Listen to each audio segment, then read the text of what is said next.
quá chứ à. Cho nó cho cá nữa đó nè. Cái kẹo là mùa mùa nè. Sao nè.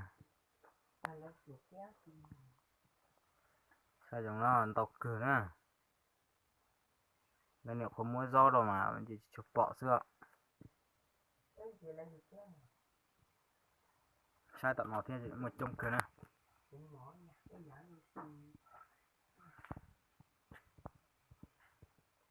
Thôi.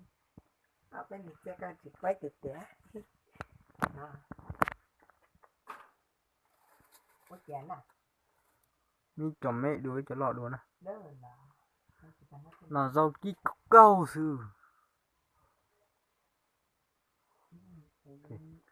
Nhưng sao nào thật từ này một ô lử mà. Nhưng mà ô đó chân tới nè, chắc khó tới nè. Bỏ. Chứ ô lử đó không mà lấy mùa nè. Một ít chia từ đi dù ít chia mà. 50 nhân dân tệ cho cụ đấy. Chi trầu cho cụ.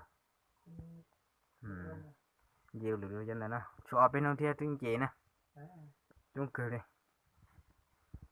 Cụ cho bé sát chính kìa.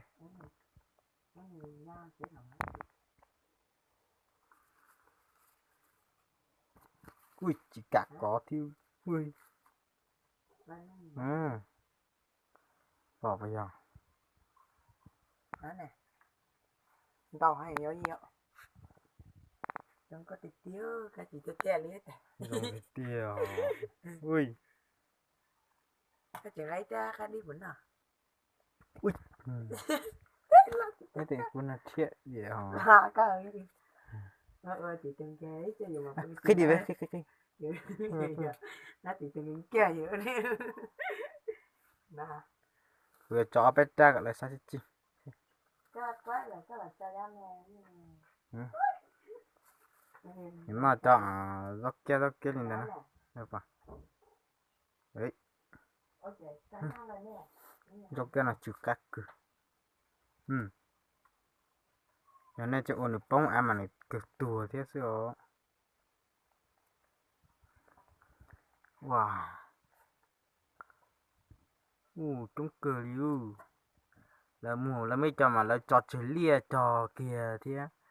Trò kìa cho gió nạp bù kìa nè. Lên chịu con kìa này thế hả?